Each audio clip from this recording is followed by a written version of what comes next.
Geçtiğimiz haftalarda İstanbul Park'ta ikincisi gerçekleşen California Superbike School İstanbul, birçok pist yarışçısına ve motosiklet tutkununa ev sahipliği yaptı. Ünlü simalarla renklenen organizasyona yaklaşık 150 kişiye aşkın katılım gerçekleşti. Türkiye'de yapılan California Superbike School eğitimi, Avrupa'daki en uzun pist olan İstanbul Park sayesinde önemli bir rol üstleniyor. Bunun yanı sıra 5,2 kilometre uzunluğundaki İstanbul Park, California Superbike School sayesinde ilk defa bireysel motor kullanıcılarına da açılmış oldu. California Superbike School adı ilk etapta birçok kişi tarafından yarış okulu veya sadece yarış motosikletlerinin katılabileceği bir program olma izlenimi yaratsa da aslında iki tekerlekli ve motosiklet olan her aracın katılabileceği bir eğitim programı olma özelliği taşıyor. Toplamda 4 seviyeden oluşan okul her seviye için bir günlük pist eğitim programı sunuyor. Okulun en büyük başarısının doğru teknikler, sistematik çalışma düzeni ve katı kurallar olduğunu söyleyebiliriz. Superbike olup da hayatında piste çıkmamış insanlara motosikletlerin limitlerini göstermesi sağlıyoruz aslında. Yani buraya İstanbul Park'a gelince insanlar motosikletlerin başka bir kimliğe büründüğünü, yani caddelerden çok daha keyifli olduğunu, çok daha güvenli olduğunu burada görüyorlar. Hedefimiz Superbike kullanıcılarının motosikletlerine pistlerde güvenli bir şekilde binmesi.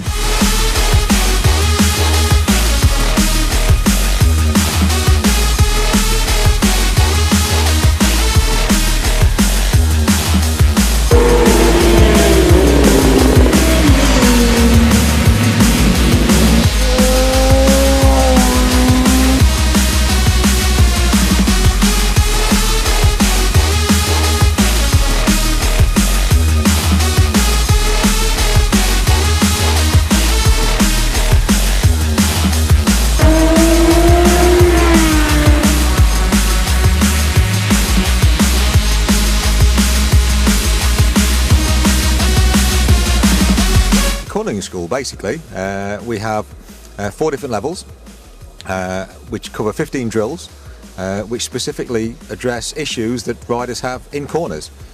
So there's a lot of survival reactions, a lot of problems that riders have and misunderstandings with how a motorcycle works, which we address over those 15 drills. Well, a corner is a corner.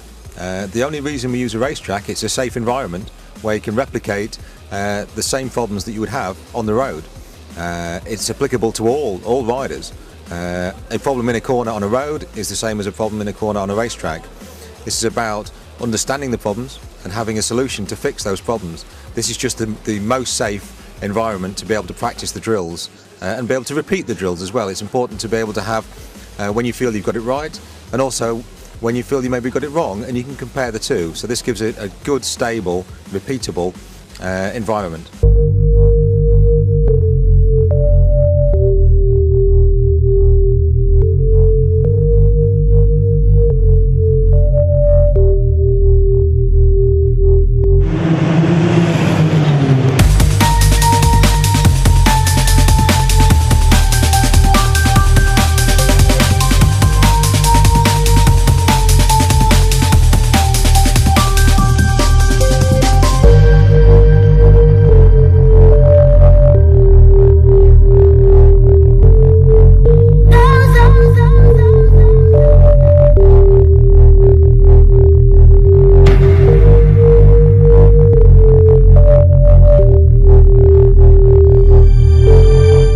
Okulun 30 yıllık geçmişi var. Müthiş bir metotla öğretiyor. Normal sokakta işte bilmeden motoru kullanıyoruz. Evet, dönüyoruz, ediyoruz.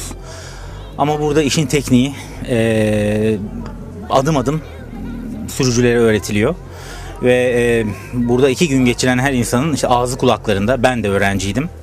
Ve nasıl bir gelişim yaşadığıma inanamadım sonunda. Bu kazandırılıyor. Viraj sanatı. Yani motosiklet en zevkli olduğu kısım viraj dönmektir. En tehlikeli kısım da budur. Bunun doğru tekniklerini bilirseniz bu hiç korkulacak bir şey değil. Burada da bu öğretiliyor. İlk öncelikle buradaki birçok tekniğin yolda da uygulaması var. Fakat gördüğünüz gibi pistte eğitim yapıyoruz. Trafik yok.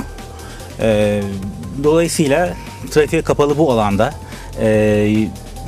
pistin kalitesi de çok iyi. Burada kendi motorunuzun ve kendinizin limitlerini güvenli bir şekilde zorlayabiliyorsunuz. Her derste bir şeyler öğrenerek, üst üste koyarak kendinizi geliştiriyorsunuz. Burası bir okul. Yani burada hız yapmak için veya burada deli gibi dönmeye gelmek için geliyorlarsa yazık olur. Çünkü belli kurallar var. Ama günün başında yavaş yavaş başlayan tempo akşama doğru hızlanıyor. Ve bütün öğrenciler, sürücüler güvenli bir şekilde kendilerini şaşırtacak kadar gelişiyorlar ve daha önce hiç çıkmadıkları hızlara güvenli bir şekilde çıkıyorlar.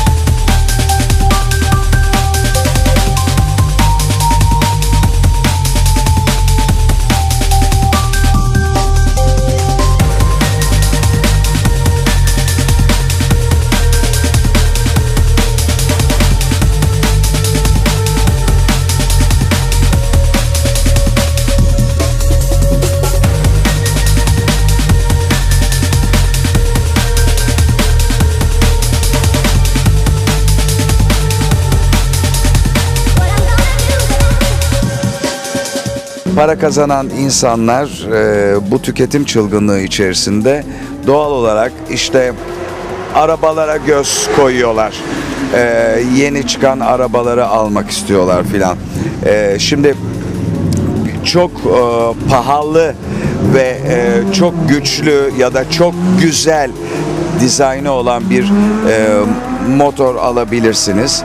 İşte bu sizin 30 bin liranıza, 35 bin liranıza mal olur ama herhangi bir spor arabadan adam sarkıp ya bu hani 350 bin euroluk bir spor arabadan sarkıp size ya baba bu ne, bu nedir abi, bunu nasıl aldın falan diye sorabilir. Aslında arada korkunç bir fiyat farkı vardır. Yani neredeyse 1/10 hatta 1/10'den daha fazla bir fiyat farkı vardır. Yani bu tabii ki özellikle kalabalık şehirlerde bu demek değildir ki hep yarış motoruyla dolaşın. Ondan sonra küçük bir scooter'la, yani bana göre en muhteşemi bisiklettir tabii ki benim sıralamamda, ama bu size böyle bir olanak sağlıyor. Benim için, benim hayatımda beni daha basitleştirdi. Burada çok farklı kullanıcılar, farklı motorlar var. Buraya gelmek için öngörülen şartlara uygun, yani giyinişini, kuşanışını tamamlamış, ayakkabıları, eldivenleri filan insanlar bir araya geliyorlar. Mesela benim bulunduğum grupta 4-5 yabancı, onlar daha böyle sürat yapmak, işte virajları hızlı dönmek filan gibi şeyler, eğlenceli şeyler yapıyorlardı. Mesela onların ilk ders saatlerine itibaren sakinleştiklerini ve artık daha çok öğrenme yolunu seçtiklerini gördüm. Yani aslında ne olursa olsun disipline olmak, eğitilmek, daha bilinçli olmak ve neyi niçin yaptığımızı fizik kurallarla anlamak gibi bir şey yapıyoruz ki bu motor seven bir insanın başına gelecek en güzel şey. Bir de tabii ki kendi kendinizi terbiye ediyorsunuz. Dolayısıyla daha terbiyeli, daha iyi motor sürücüleri oluyorsunuz. Her ne kadar buradaki dersler pist için verilse de demek ki trafikte de, yani bu demek değil ki pist için öğrendiklerini trafikte de kullan demek değil, ama daha terbiyeli sürücüler olunuyor. Ben burada pistte tulumlu olarak nizami şekilde dolaşan insanları görüyorum. Bunları sadece pistte görebileceğimi düşünüyordum. Halbuki yurt dışı seyahatlerine bakıyorum ki şehir içi kullanımında da insanlar hep pistte gibi. Yani özellikle bu yarış motorlarını kullananlar pistte gibi giyiniyorlar, kuşanıyorlar, tedbirlerini alıyorlar. Bu tabii ki çok hoş, çok güzel. Bugün bu pistte öğrendiğimiz şey virajlara korkmadan girebilmek. Yani virajları dönerken hızını düşürmek yerine hızını arttırmaya başlamak, virajları dönerken gazı açıp dönmek, bu normalde şehirde öğrendiğinizde yaptığınız şeyler değildir. Aslında öğrendiğin teknikleri çok hızlı yaptığın zaman bunun seni düşürmeyeceği, iyi yaptığın zaman aksine kendini daha güvende hissedeceğin gibi şeyler öğreniyoruz. Bu tabii ki bu piste gelmeden önce bilmediğimiz şeyler. Kulaktan duyduğumuz, ha öyle mi dediğimiz şeyler. Burada bütün bunları denemek için, yani korkuyla mücadele etmek için bir fırsat oluşturuyor.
Burası çok güzel bir pist. Daha önce benim arabayla girme şansım da olmuştu öncelikle. Daha sonra bir arkadaşım işte geçen sene bu organizasyona katılmış ve böyle bir aşırı memnuniyetle gelip bana anlattı. Benim de motora sevdiğimi, bindiğimi bildiği için. Bu sene böyle bir şeye ben de gireyim bakalım dedim. Hani aslında ben öyle çok pist heyecanı ya da işte motorla performans virajlar almayı düşünen birisi değildim ama dedim bir gelelim. Hani normal yaşamımızda sonuç olarak güvenlik olsun, işte yol bilgisi olsun kesinlikle katkısı olacaktır diye düşündüm. Ve buraya geldiğimde kafamda hani birinci ve ikinci, gerekirse ikinci seviye alırım. Ondan sonra hayırlısı diye bak demiştim ama şimdi görüyorum ki burada 3-4 yani seviye değil, tamamen buradaki iş birazcık aslında hani aktivite, spor. Burada birazcık işte ne bileyim motoru tanımak, pistte yolu tanımak. Yani çok keyifli, farklı bir ortam yani. Motorla yolda olmaktan çok daha başka bir şey. Sınırları zorlamak değil, o güvenliği hissetmek elin altında, o güzel bir şey. Motor kuvvetli ve tehlikeli olduğu kadar aslında kuvvetli ve güvenli. O gücü güvenliğe çevirmek lazım tehlikeden ziyade. Burada da kesinlikle bunu öğretiyorlar. Yani elinizin altındaki kuvveti hani viraj kaçtığı zaman onu kullanarak kurtulabilirsiniz. Yani kesinlikle hani herhangi bir şeyden üstünden atlayarak, frene basarak ya da X bir yöntemle değil, hani tamamen o gücü kullanarak bunu öğretiyor. Bu da çok faydalı bir şey tabii.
Bu tip organizasyonlar özellikle süper sport kullanıcıları için çok önemli.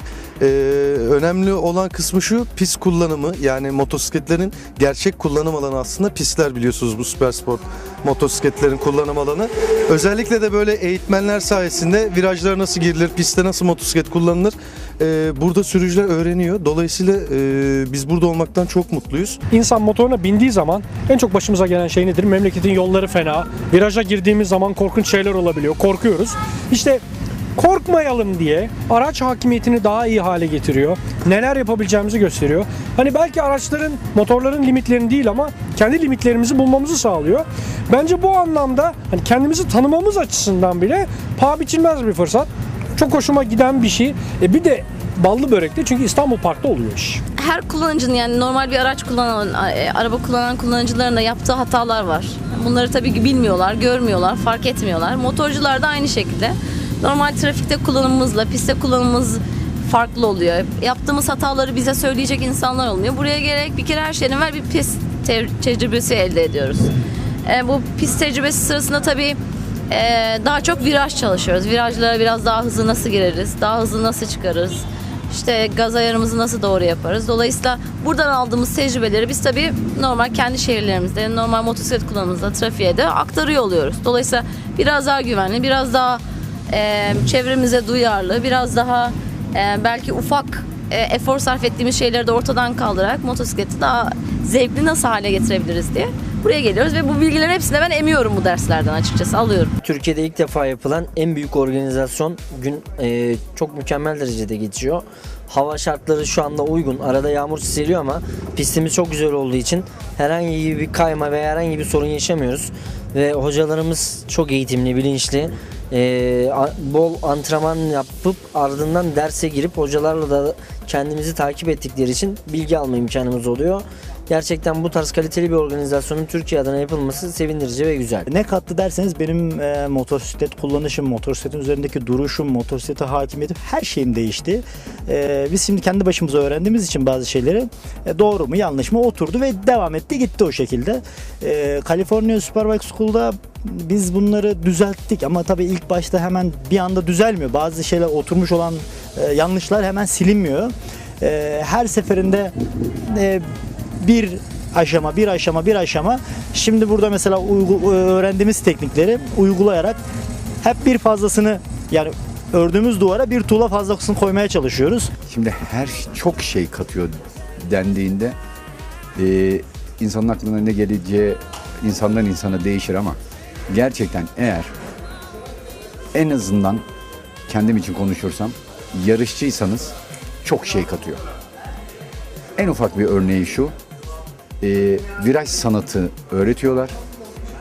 Bir insana bir virajda öğrettikleri şeylerle 0.2 saniye kazandırsalar bile, ki öngördükleri en az süre bu, pist boyunca toplam kaç tane viraj olduğunu hesaplayın ve bir yarışçının eğitimde en az aldığı takdirde en azından kaç saniye hızlanacağını bir hesap edersek en az 2-3 saniye.